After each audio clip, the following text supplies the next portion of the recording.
So Honorले चाहिँ आफ्नो Honor X6 भन्ने फोन चाहिँ नेपालमा लन्च गरेको थियो र हामीले चाहिँ यसको अनबक्सिङ र इम्प्रेसन्स भिडियो पनि चाहिँ हामीले बनाइसकेका छौँ। तपाईं इन्ट्रेस्टेड हुनुहुन्छ भने चाहिँ लिंक चाहिँ यतापट्टि हुनेछ है।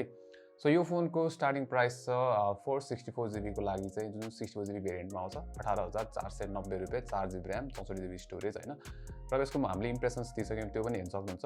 अब यो भिडियोमा चाहिँ यसको फुल रिभ्यू दिनेछौँ हैन। यो प्राइसको लागि चाहिँ यो वर्थ इट छ कि छैन त भन्ने कुरा चाहिँ हामी यहाँ तपाईलाई चाहिँ भन्नेछु। सो फर्स्टमा चाहिँ लेट्स स्टार्ट विथ यसको डिजाइन। अब यसको लुक एन्ड फिल चाहिँ प्रिमियम छ। यो चाहिँ मैले इम्प्रेसन्स पनि भनिसकेँ। पछाडिको चाहिँ यो फ्रस्टेड ग्लास फिनिश जस्तो देखिन्छ, प्लास्टिक ब्याक भए पनि। त्यसैगरी फ्रेम पनि प्लास्टिक नै हो यसको। अब क्यामेरा आइल्यान्ड चाहिँ निकै ठुलो छ। अब यो चाहिँ अननेसेसरी भए पनि नचाहे पनि हैन, आजकलको ट्रेन्ड अनुसार चाहिँ यो राम्रै छ। ओभरअल डिजाइन पनि राम्रो छ, तर अगाडिपट्टि चाहिँ हुन्छ नि यो पुरानो वाटर ड्रप नआस्ने छ यसमा, तर बजेट फोनको लागि यो खासै त्यस्तो इस्यु छैन। अब यसमा एउटा नराम्रो कुरा चाहिँ के छ भन्दाखेरि यो जुन पावर बटन छ यो चाहिँ अलिक भित्रपट्टि छ के। यसले गर्दाखेरि हुन्छ नि यो फिंगरप्रिन्ट सेन्सर युज गर्दाखेरि चाहिँ अलिक अप्ठ्यारो फिल हुन्छ के। फिंगरप्रिन्ट सेन्सर नै चाहिँ राम्रै काम गर्छ है, फास्ट पनि छ र जुन यसको हुन्छ नि कन्सिस्टेन्सी त्यो पनि राम्रो छ, कहिले पनि त्यस्तो अनरेकग्नाइज हुने चाहिँ हुँदैन। So overall look and feel र डिजाइन चाहिँ Honor X6 को निकै राम्रो छ बजेट फोनको लागि। अब डिस्प्ले चाहिँ यसमा 6.5 इन्चको IPS LCD र HD प्लस डिस्प्ले हो यो चाहिँ हैन। अब यो प्राइस रेन्जमा हामीले फुल HD प्लस डिस्प्ले पनि पाउन त सक्छौँ हैन, तर HD प्लस भए पनि ठिकै छ, त्यस्तो नराम्रो चाहिँ छैन। तर यसको जुन कलर हुन्छ नि त्यो एभरेज मात्र छ हैन। त्यसैगरी ब्राइटनेस पनि तपाईले अब इन्डोर्स भित्र रुमहरुमा चलाउँदाखेरि ठिकै छ भने बाहिर काम भएको ठाउँमा चलाउँदा अलि अप्ठ्यारो हुन सक्छ। त्यसैगरी कलर्सहरु त्यति रमाइलो छैन, भिडियो हेर्दा त्यति मजा आउँदैन है। सो यो फोनको डिस्प्ले चाहिँ एभरेज मात्र छ भनौं न, एन्ट्री लेभल फोनहरु जस्तो नै छ। अब यो फोनलाई पावर गर्छ MediaTek को Helio G25 चिपसेट। अब G25 चाहिँ 2 वर्ष पुरानो चिपसेट हो हैन, र यो चाहिँ हामीले हुन्छ नि एन्ट्री लेभल फोन्सहरुमा पाउँछौं कि 12-13 हजार को प्राइस रेन्जमा नि रेडमी को फोन्सहरुमा पाइरहेको हुन्छौं। अब यो हुन्छ नि त्यो प्राइस रेन्जको लागि चाहिँ राम्रै हो 12-13 हजार को लागि, तर जुन 18,490 को प्राइस ट्याग सुरु हुन्छ त्यसको लागि चाहिँ यो त्यति राम्रो मानिँदैन। अब यसमा 4GB र्याम छ, 64GB स्टोरेज र फोन चलाउँदाखेरि नै फिल हुन्छ के। अब जुन हाम्रो बेसिक टास्कहरु हुन्छ, नेभिगेसन गर्दाखेरि, फोन कल्स अथवा एप्सहरु चलाउँदाखेरि ठिकठाकै फिल हुन्छ हैन, ठिकठाकै छ परफर्मेन्स, तर त्यो ल्यागिनेस हुन्छ नि अलिकति स्लो भएको जस्तो फोन चलाउँदाखेरि त्यो चाहिँ छ यसमा है। सो 18,490 को लागि जुन यो चिपसेट छ त्यो चाहिँ त्यति राम्रो चाहिँ छैन यसको।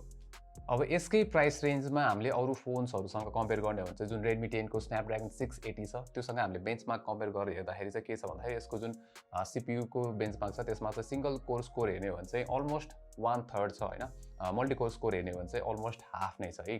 त्यसैगरी जुन हाम्रो अब GPU बेन्चमार्क छ 3D मार्क को हैन, त्यसमा चाहिँ Vulkan API को सबै कुरा यसले सपोर्ट नगर्ने भएको कारणले गर्दाखेरि त्यो चाहिँ हामीले रन गर्न चाहिँ मिलेन यसमा। अब गेमिङको लागि चाहिँ मैले यो फोनमा चाहिँ PUBG मोबाइल टेस्ट गरेर हेरेको थिएँ हैन, र हामीले चाहिँ यसमा के छ भन्दाखेरि ग्राफिक्स चाहिँ ब्यालेन्स सम्म राख्न मिल्छ म्याक्सिमम, त्यसैगरी फ्रेम रेट चाहिँ हामीले मिडियम सम्म राख्न मिल्छ त्यो सेटिङमा। अब मैले टेस्ट गर्दाखेरि चाहिँ स्मुथ ग्राफिक्स र मिडियम फ्रेम रेटमा खेल्दाखेरि चाहिँ एभरेज 24 FPS दिइरहेको थियो हैन, तर गेम प्ले त्यति राम्रो थिएन। स्टडर्सहरु चाहिँ अझै होस् निकै नै यसमा चाहिँ हामीले नोटिस गरेको थियौं।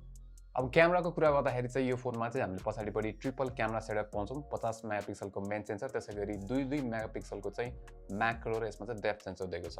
अब म्याक्रो क्यामेरा चाहिँ खासै काम छैन हैन, त्यति राम्रो फोटोजहरु आउँदैन यसबाट, डिटेल्सहरु राम्रो छैन, प्लस कन्ट्रास्ट पनि राम्रो हुन्न।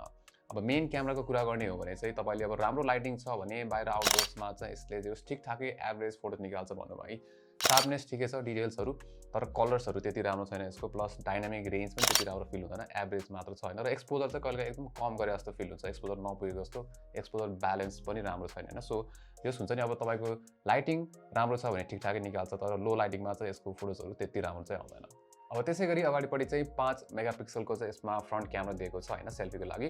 अब सेल्फिजहरु चाहिँ त्यति राम्रो लागेन मलाई यसको है, डिटेल्सहरु कम छ, शार्पनेस त्यति नपुगेको जस्तो फिल हुन्छ, फेस टोन ठिकठाकै छ, तर कलर्स भने चाहिँ मलाई त्यति इम्प्रेसिभ लागेन यसको है।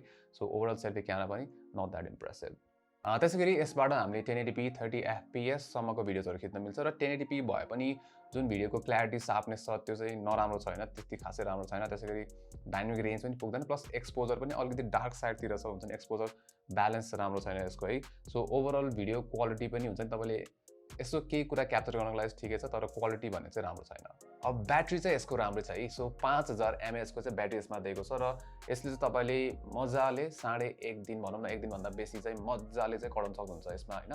प्लस अब यसमा के छ भन्दाखेरि चार्जिङ चाहिँ यसको स्लो छ। सो 10 वाटको चार्जिङ मात्र आउँछ यसमा, र फुल चार्ज गर्न 3.5 घण्टा लाग्छ, जुन चाहिँ स्लो नै हो है। सो चार्जिङ चाहिँ राम्रो छैन। त्यसैगरी यसमा चाहिँ हामीले OS पाउँछौं एन्ड्रोइड 12 मा बेस्ड म्याजिक UI, 6.1 अब यो चाहिँ जुन Huawei-को पुरानो EMUI छ त्यस्तै नै फिल हुन्छ नि त्यस्तै बेस्ट हो र यसमा चाहिँ के छ भन्दाखेरि अब Android 12 भयो पनि त्यस्तो फिचर रिच छैन यसमा जुन नयाँ ओभरअल हुन्छ नि UI मा ओभरअल भने चाहिँ हामीले देख्दैनौँ पुरानो Android 11 जस्तो नै फिल हुन्छ यसमा है अब त्यसरी ब्लोटवेयर्सहरु यसमा आउँछ तर त्यस्तो फिचर रिच भने चाहिँ मैले पाइनँ यसमा हैन एक्स्ट्रा फिचर्सहरु खासै दिएको छैन यसमा प्लस कस्टमाइजेसनको लागि खासै अप्सन्सहरु चाहिँ छैन